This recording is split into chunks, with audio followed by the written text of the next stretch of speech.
Kitaplardan neden korkulur? Bir roman, bir düşünce kitabı ya da bir şiir kitabı gerçekten ne kadar tehlikeli olabilir? Bir kitabın sayfaları arasında saklanmış şey nedir ki? Devletler onu toplatır, kiliseler yasaklar, mahkemeler yargılar, okullar raflardan indirir, insanlar meydanlarda yakar. Belki de cevap sandığımızdan daha basit. Aslında kitaplardan korkulmaz. Kitapların okurda başlatabileceği değişimden korkulur. Çünkü bir kitap bazen sadece bir hikaye anlatmaz. Bazen iktidarın nasıl çalıştığını gösterir. Bazen toplumun görmezden geldiği yoksulluğu gözümüzün önüne koyar. Bazen ahlak dediğimiz şeyin aslında kimin ahlakı olduğunu sordurur. Bazen kutsal kabul edilen şeylere dokunur. Bazen genç bir insanın içindeki öfkeyi, yalnızlığı ve itirazı fazla gerçekçi anlatır. Ve tarih boyunca birçok otorite için en tehlikeli insan tipi tam olarak budur. Soru sormaya başlayan insan. Bu yüzden sansür tarihi sadece yasaklanan kitapların tarihi değildir. Aynı zamanda korkuların tarihidir. Kimin neden korktuğunu, hangi dönemde hangi fikirlerin tehlikeli sayıldığını, hangi kelimelerin insanları rahatsız ettiğini gösteren dev bir aynadır. Bu videoda da sadece kitaplar yasaklandı, bu kitaplar toplandı, şu kitaba sansür uygulandı diye kuru bir liste yapmayacağız. Asıl soruya bakacağız. Bir kitabı gerçekten tehlikeli yapan şey nedir? İçindeki kelimeler mi? Yoksa o kelimelerin okullara başlatabileceği değişim mi? Önce küçük ama önemli bir ayrım yapalım. Her yasaklı kitap aynı anlama gelmez. Bir kitap mahkeme kararıyla yasaklanabilir, toplatılabilir, yakılabilir, ülkeye girişi engellenebilir, okul müfredatlarından çıkarılabilir, kütüphane raflarından indirilebilir. Ya da resmi olarak yasaklanmasa bile öyle bir baskın hedefi olur ki insanlar onu okumaktan, satmaktan, çevirmekten veya okutmak istemekten çekinir. Yani bazen yasak kağıt üzerinde yazılıdır, bazen de toplumun korkusunda. Bu yüzden yasaklı kitaplar tarihine bakarken sadece yasaklandı mı, yasaklanmadı mı diye bakmak yetmez. Şunu da sormak gerekir. Kim rahatsız oldu? Neden rahatsız oldu? Bu kitabın okunması kimin işine gelmedi? Ve en önemlisi bir kitabın okura ne düşündürmesinden korkuldu.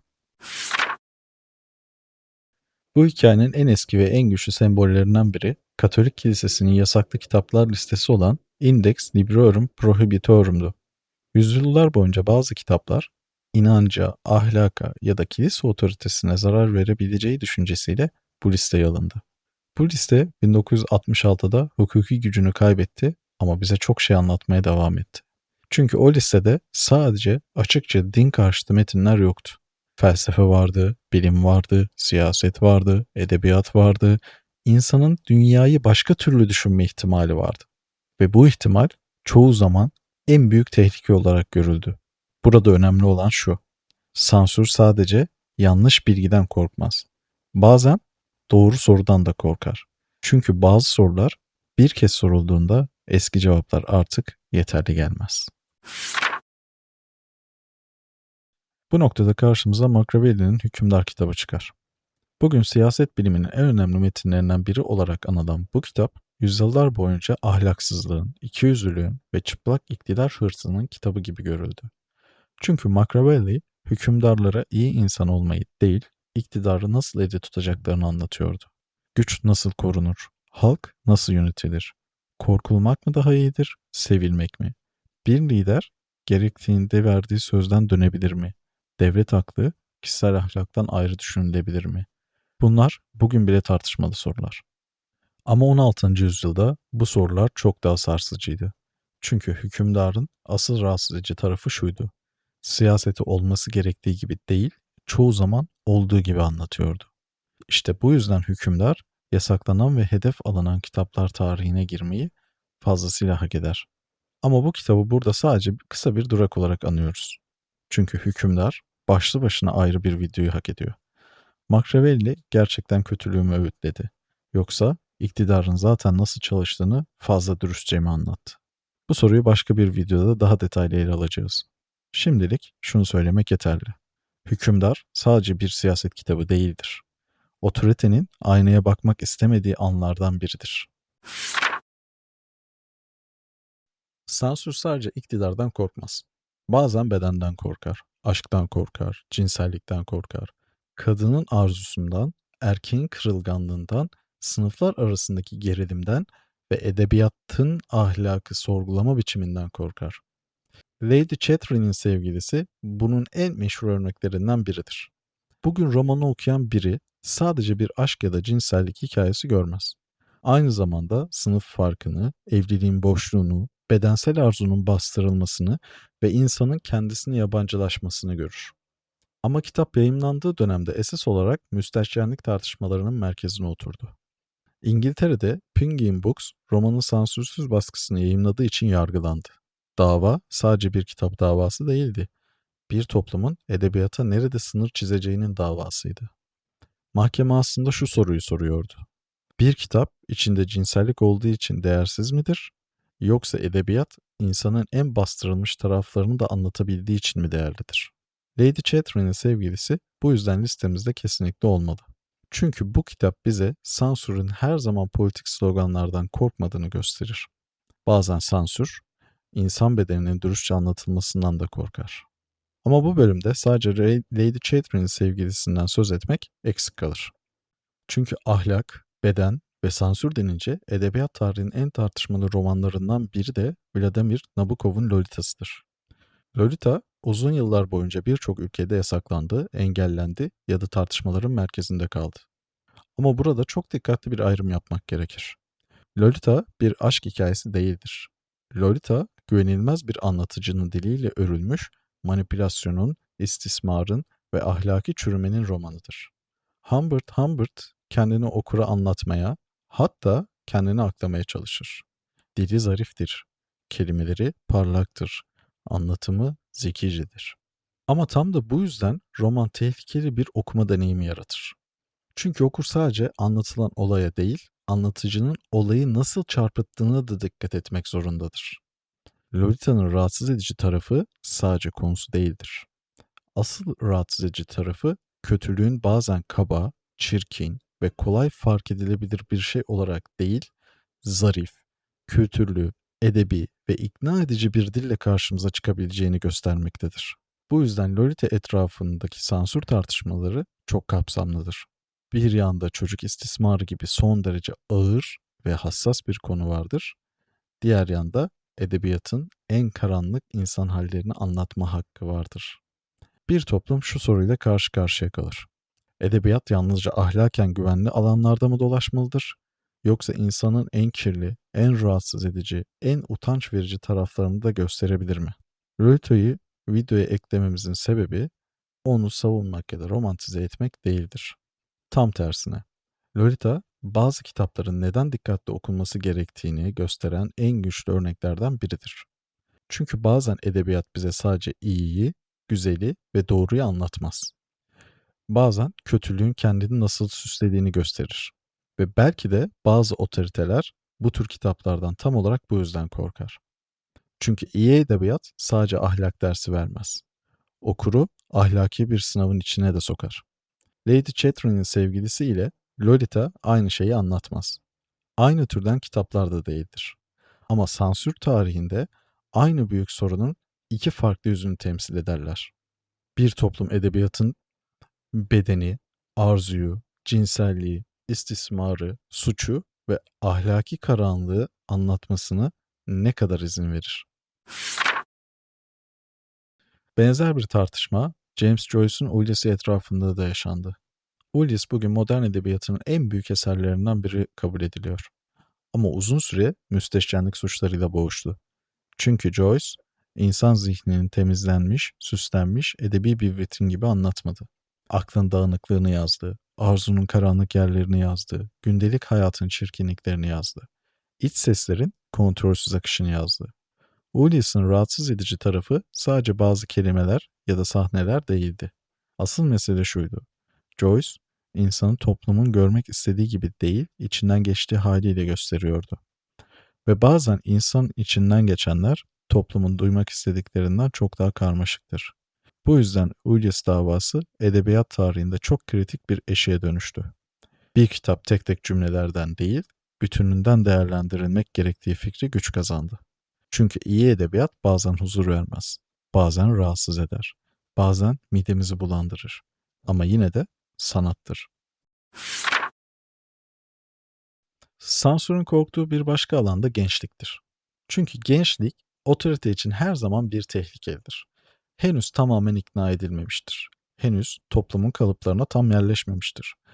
Henüz böyle gelmiş böyle gider cümlesini kabul etmemiştir. Salinger'ın Çavdar Tarlası'ndaki Çocuklar romanı bu yüzden yıllarca hedef alındı. Holden Caulfield küfür eder, öfkelenir, sıkılır, insanlardan tiksinir, yetişkinlerin dünyasını sahte bulur. Ama onu tehlikeli yapan şey sadece kullandığı dil değildir. Onu tehlikeli yapan şey birçok gencin içinde zaten var olan bir duyguyu görünür kılmasıdır. Yalnızlık, anlaşılamama, gelecek korkusu, sahtekarlığa tahammül edememe, büyümekten korkma. Çavdar Tarlası'nda çocuklar bazıları için uygunsuzdu. Çünkü gençlere kötü örnek olabilirdi. Ama belki de asıl sorun şuydu. Kitap gençlere kötü örnek olmuyordu. Gençlerin zaten hissettiği şeyi yetişkinlerin yüzüne vuruyordu. Bu da çoğu zaman daha rahatsız edicidir. Çünkü toplum gençlerin öfkelenmesini istemez. Onların sadece uslu, başarılı ve uyumlu olmasını ister. Ama edebiyat bazen uyumlu insanların değil, yaralı insanların dilidir. Sansürün en sert yüzlerinden biri ise dini hassasiyetler ve kutsal değerler etrafında ortaya çıkar. Salman Rushdie'nin Şeytan Ayinleri modern dünyanın en büyük edebiyat krizlerinden birine dönüştü. Kitap yayınlandıktan sonra bazı Müslüman çevreler tarafından dine hakaret olarak görüldü. Birçok ülkede yasaklandı, yazarın hayatı tehdit altına girdi. Çevirmenler, yayıncılar, kitaba temas eden insanlar bile tehlikenin parçası oldu. Burada mesele artık sadece bir kitabın raflardan kaldırılması değildi. Bir kitabın gerçek hayatta insanların can güvenliğini tehdit eden bir krize dönüşmesiydi. Şeytan ayetleri sansür tartışmalarının en zor tarafını gösterir. Bir yanda ifade özgürlüğü vardır, diğer yanda kutsala hakaret edildiğini düşünen insanların öfküsü. Ve bu gerilim sadece edebiyatla açıklanamayacak kadar büyüktür. Ama yine de şu soru ortada kalır. Bir kitabı susturmak, o kitabın açtığı tartışmayı gerçekten bitirebilir mi? Yoksa bazen yasak, kitabı daha görünür hale mi getirir? Tarih bize çoğu zaman ikinci cevabı verir. Yasaklanan kitap unutulmaz. Tam tersine etrafında yeni bir mitoloji oluşturur. Bir başka sansür sebebi de yoksulluğun, sınıf farkının ve adaletsizliğin fazla çıplak anlatılmasıdır. John Steinbeck'in Gazap Üzümleri romanı bunun en güçlü örneklerinden biridir. Büyük buhran döneminde toprağından koparılan, yoksulluğa sürüklenen, hayatta kalmaya çalışan insanların hikayesini anlatır. Ama herkes bu hikayeyi duymak istemez. Çünkü Gazap Üzümleri sadece acı çeken insanları anlatmıyordur. O acının nedenlerini de görünür kılıyordur.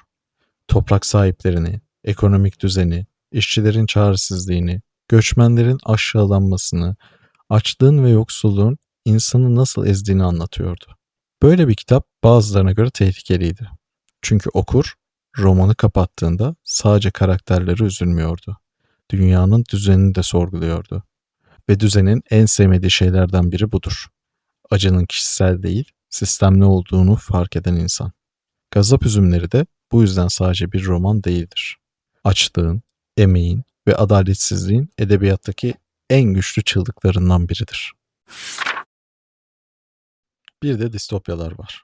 1984, Hayvan Çiftliği, Fahrenheit 451, Cesur Yeni Dünya.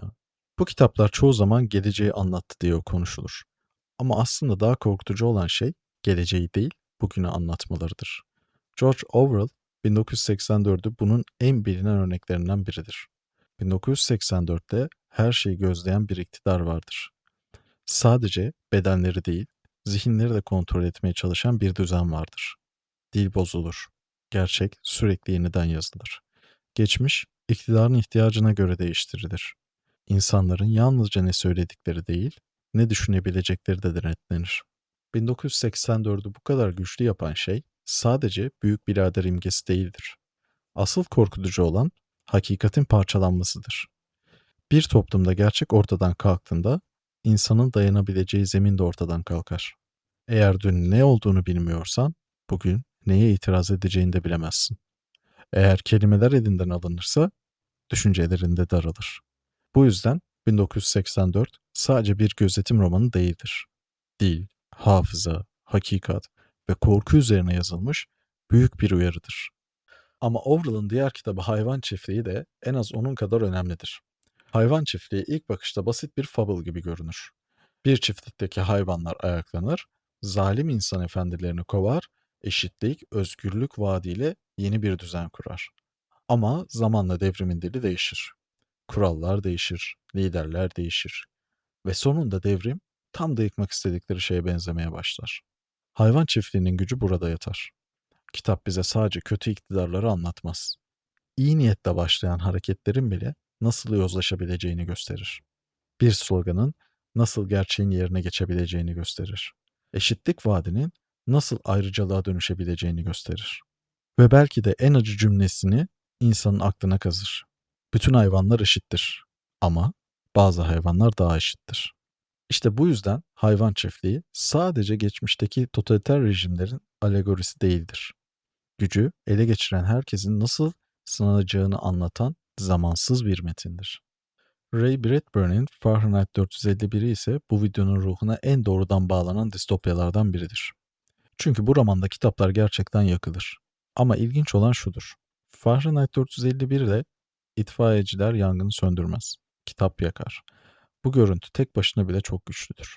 Alevlerin içine atılan sayfalar, dumanın içinde kaybolan cümleler ve okumayı tehlikeli, huzursuz edici, toplum düzenini bozan bir eylem olarak gören bir dünya. Ama Fahrenheit 451'i sadece devlet kitapları yasakladı diye okumak eksik olur. Bradbury'nin anlattığı dünyada insanlar da okumaktan uzaklaşmıştır. Ekranlar, hız, eğlence, uyuşma ve sürekli dikkat dağınıklığı düşünmenin yerini almıştır. Yani orada sansür sadece yukarıdan gelen bir baskı değildir. Toplum da yavaş yavaş kendi zihninden vazgeçmiştir. Bu belki de en korkunç sansür biçimidir. Dışarıdan gelmeyen ama içeriden kabul edilen sansür. Fahrenheit 451 şunu sorar. Kitapları yakmak mı daha korkunçtur? Yoksa kimsenin artık kitapları okumak istememesi mi? Cesur Yeni Dünya ise başka bir korkuyu anlatır. Aldous Huxley'nin dünyasında insanlar Orwell'ın dünyasındaki gibi sürekli işkenceyle, açlıkla ya da korkuyla yönetilmez. Tam tersine hazla, konforla, tüketimle, eğlenceyle, uyuşturucu etkisi yaratan alışkanlıklarla sürekli meşguliyetle yönetilirler. Bu dünyada insanlar zincire vurulmaz ama özgürlüğü isteyemeyecek hale getirilirler. Aile, aşk, derin bağlar, acı, yaz, düşünce, yalnızlık ve bireysel arayış gereksiz görülür. İnsanlar mutlu olmaya şartlandırılır. Ama bu mutluluk insanın kendisi olma ihtimalini elinden alan bir mutluluktur. Cesur Yeni Dünyayı rahatsız edici yapan şey tam da budur. Bize şunu sordurur. İnsan özgürlüğünü her zaman zorla mı kaybeder, yoksa bazen kendi isteğiyle rahatlık karşılığında mı teslim eder? Bu yüzden 1984, Hayvan Çiftliği, Fahrenheit 451 ve Cesur Yeni Dünya aynı büyük korkunun farklı yüzleridir. 1984 bize hakikatin yok edilmesini gösterir. Hayvan Çiftliği, devrimlerin nasıl yozlaşabileceğini gösterir.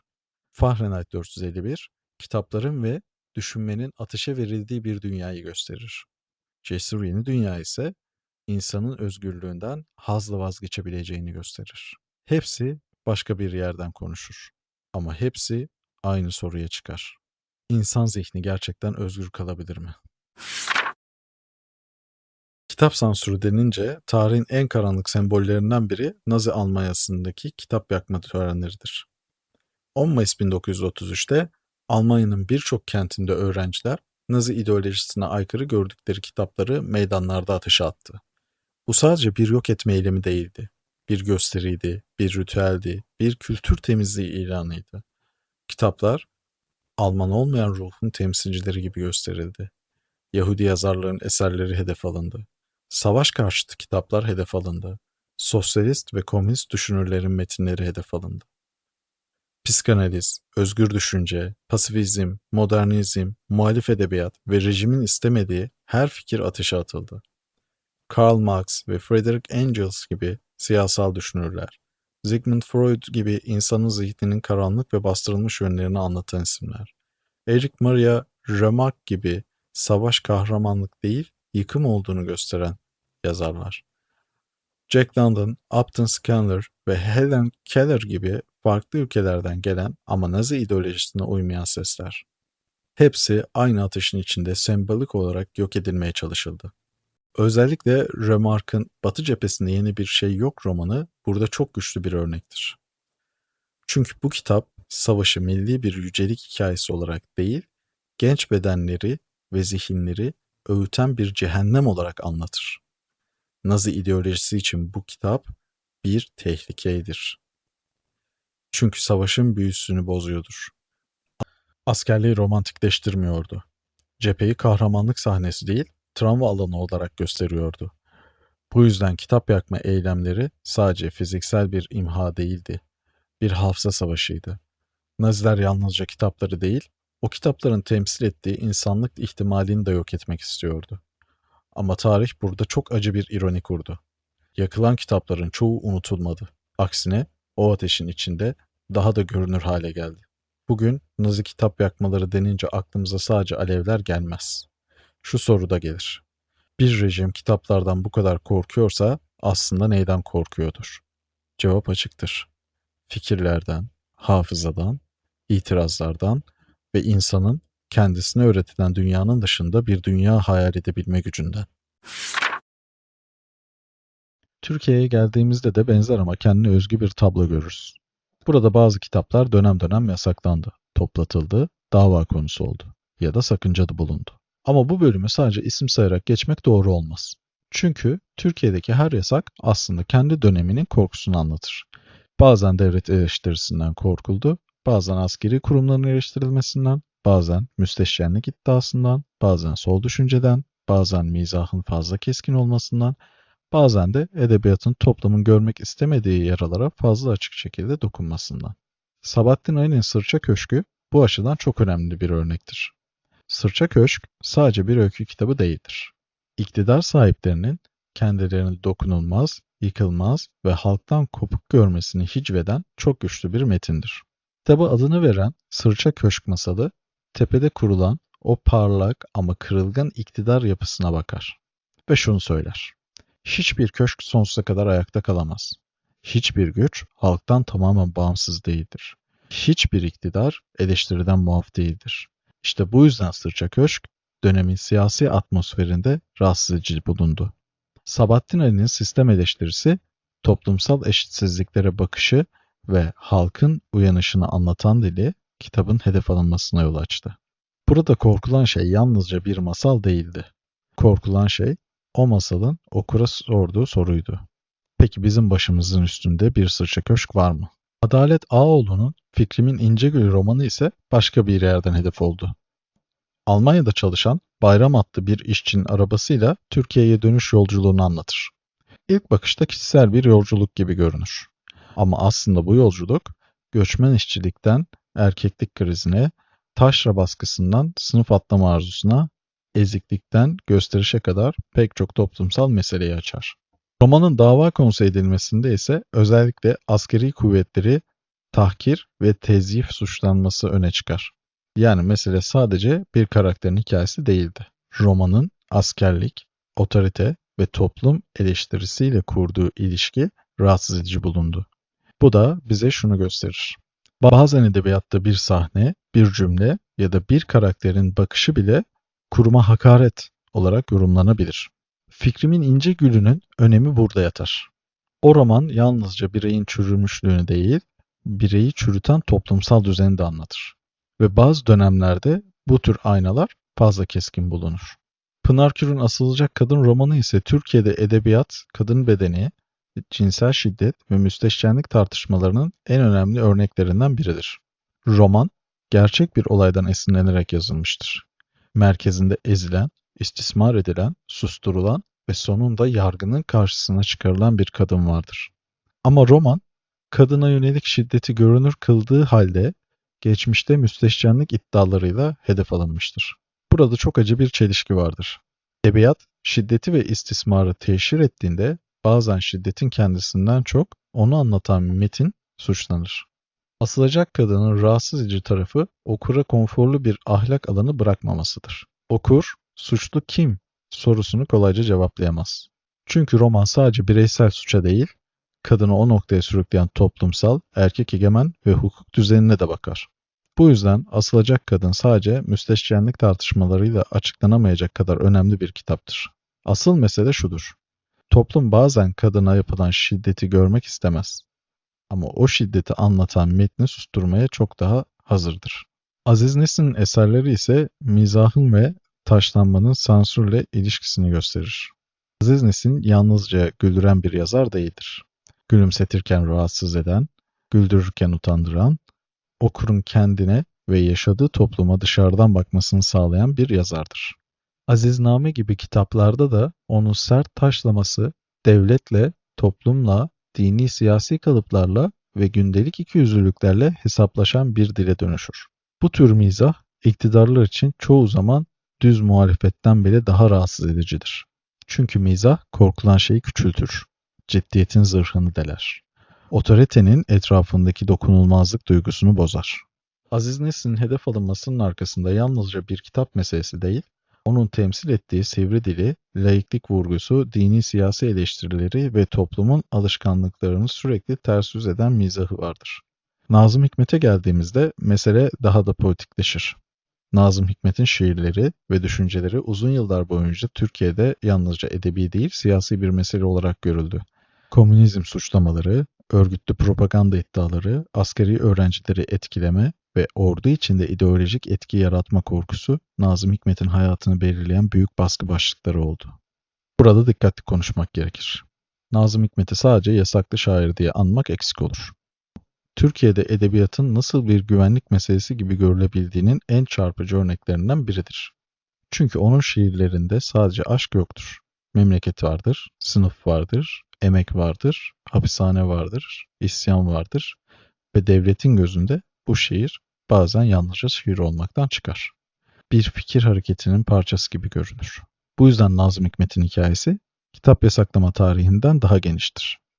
Bir yazarın, bir şairin ve bir düşüncenin nasıl kriminalize edebildiğini gösterir. Bu bölümde 12 Eylül askeri darbesi sonrası dönemi ayrıca anmak gerekir. Çünkü bu dönem kitabın yalnızca bir kültür meselesi değil, adeta bir suç delili gibi görüldüğü dönemlerden biridir. Evlerdeki kitaplıklar, yayın evi depoları, kitap evleri, dergiler, broşürler ve çeviriler kuşku nesnesine dönüşür. Kitap okumak bile bazen politik bir risk gibi algılanır. Birçok yayın evi baskı altında kalır. Bazı kitaplar toplatılır, bazı yayınlar depolardan alınır, bazı kitaplar imha edilir. Bazıları yalnızca depolarda çürümeye bırakılır. Bu atmosferde yalnızca açık siyasi metinler değil, şiir kitapları, çeviriler, çocuk kitapları, toplumsal eleştiri metinleri ve mizah da sakıncalı görülebilmiştir. Kaynaklarda George Polisler'in Felsefenin Temel İlkeleri gibi Marksist düşünce kitapları, Mete Tunçay'ın Eski Sol Üstüne Yeni Bilgileri, Can Yücel'in Rengarengi, Pınar Kür'ün Asılacak Kadını, Samet Behreng'in Küçük Karabalığı gibi farklı türlerden eserler bu baskı atmosferi içinde anılır. Burada çok çarpıcı bir şey vardır. Küçük Karabalık gibi bir çocuk masalı bile bazı dönemlerde yalnızca çocuklara anlatılan bir hikaye olarak görülmez. Kendi yolunu arayan, sürünün dışına çıkan, akıntıya karşı yüzen küçük bir balığın hikayesi bile fazla tehlikeli bulunabilir. Çünkü otoriter dönemlerde semboller de korkutucudur. Bir balık bile, bir şiir bile, bir çeviri bile, bir roman karakteri bile. 12 Eylül sonrası kitaplara yönelik baskının asıl anlattığı şey budur. Bazen iktidar yalnızca açık muhalefetten korkmaz. İnsanın düşünme, hatırlama, karşılaştırma ve başka türlü bir hayat ihtimalini kurma gücünden de korkar. Bu yüzden Türkiye'de yasaklanan, toplatılan ya da dava konusu olan kitaplara baktığımızda aslında şunu görürüz. Her dönem kendi korkusunu üretir. Ve o korku bazen bir romanın, bazen bir şiirin, bazen bir mizah kitabının, bazen bir çocuk masalının üzerine çöker. Sırça Köşk'te devlet eleştirisinden korkulur. Fikrimin ince gülünde askeri kurumlara yönelik algılanan eleştirilerden.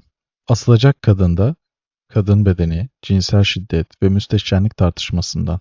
Aziz Nesin de mizahın otoriteyi küçültme gücünden. Nazım Hikmet de sol düşünceden, şiirin politik etkisinden ve edebiyatın kitleler üzerindeki gücünden. 12 Eylül döneminde ise kitabın bizzat kendisinden. Yani okuma eyleminin insanı değiştirme ihtimalinden korkulur. Bu yüzden Türkiye bölümünde sadece şu kitap yasaklandı diye anlatmak yetmez. Asıl mesele şudur. Bu kitaplar neye dokundu? Kimi rahatsız etti? Hangi dönemin hangi sinir ucuna bastı? Çünkü bir kitabın yasaklanma hikayesi çoğu zaman o kitabın içeriğinden çok yasaklayan dönemin ruhunu anlatır. Dünya genelinde bütün kitapları yan yana koyduğumuzda ortak bir şey görürüz. Yasaklanan kitapların hepsi aynı türden değildir. Biri siyaset anlatır, biri cinselliği, biri gençliği, biri dini, biri yoksulluğu, biri iktidarı, biri dili, biri hafızayı, biri savaşı, biri sınıf farkını, biri çocuklara anlatılan basit bir masal gibi görünür. Ama hepsi bir noktada aynı şeyi yapar. Okurun dünyaya daha önce bakmadığı bir yerden bakmasını sağlar. İşte asıl korkulan şey budur. Çünkü bir kitap sadece bilgi vermez. Bazen insanın zihnindeki düzeni bozar. Bazen inanmak istediği şeyleri elinden alır. Bazen onu rahat koltuğundan kaldırır. Bazen ben ne okuyorum dedirtir. Bazen ben neye inanıyorum dedirtir. Bazen de en tehlikeli soruyu sordurur. Bana anlatılan dünya gerçekten doğru mu? Sansürün tarihi bu sorudan korkanların tarihidir. Aslında işin ironik tarafı şu. Bir kitabı yasaklamak çoğu zaman onu yok etmez. Onu daha da merak edilir hale getirir. Çünkü insan doğası böyledir. Bir kapının üzerine girilmez yazarsanız, insanlar o kapının arkasında ne olduğunu daha çok merak eder. Bir kitabı sakıncalı ilan ederseniz, okur onun neyi sakıncalı yaptığını bilmek ister. Bir romanı raflardan indirirseniz, o roman başka raflara, başka evlere, başka zihinlere taşınır. Bir kitabı meydanda yakarsanız, o ateş bazen kitabı yok etmez.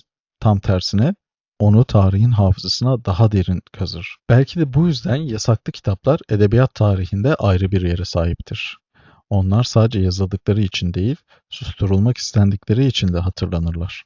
Peki bir kitabı gerçekten tehlikeli yapan şey nedir? İçindeki kelimeler mi? Sahneleri mi? Küfürleri mi? Cinselliği mi? Dinle, devletle, ahlakla, aileyle, iktidarla kavgası mı? Belki de hiçbiri tek başına değil. Bu yüzden bazı kitaplardan korkarlar. Çünkü bazı kitaplar sadece okunmaz. İnsanın içinde çalışmaya devam eder. Sayfa kapanır ama soru kapanmaz. Roman biter ama huzursuzluk bitmez. Yazar susar ama cümle susmaz. Ve belki de edebiyatın en büyük gücü tam olarak budur. Bir kitabı yasaklayabilirsiniz. Bir baskısını toplatabilirsiniz. Bir rafı boşaltabilirsiniz. Bir okulu, bir kütüphaneyi, bir ülkeyi o kitaptan muaf bırakabilirsiniz. Bir meydanda yakabilirsiniz. Bir depoda çürütmeye bırakabilirsiniz. Bir kez okurun zihnine girmiş bir fikri aynı kolaylıkla dışarı çıkaramazsınız. Bu yüzden yasaklanan kitapların hikayesi aslında kitapların yenilgisi değil, çoğu zaman onların zaferidir. Çünkü tarihin bir yerinde biri o kitabı tehlikeli bulduysa muhtemelen o kitap gerçekten bir şeye dokunmuştur. Bir iktidara, bir korkuya, bir yalana, bir tabuya, bir savaşa, bir ahlak anlayışına ya da insanın kendisinden bile sakladığı karanlık bir gerçeğe. Belki de iyi kitapların görevi tam olarak budur. Bize rahat olduğumuz yerde kalmamayı öğretmek, sorular sormak, rahatsız etmek ve bazen kimsenin bakmak istemediği aynayı gözümüzün önüne koymak. Peki sizce bir kitap gerçekten yasaklanmalı mı? Yoksa yasaklanan her kitap aslında okunması gereken kitaplar listesine mi girmeli? Yorumlarda buluşalım.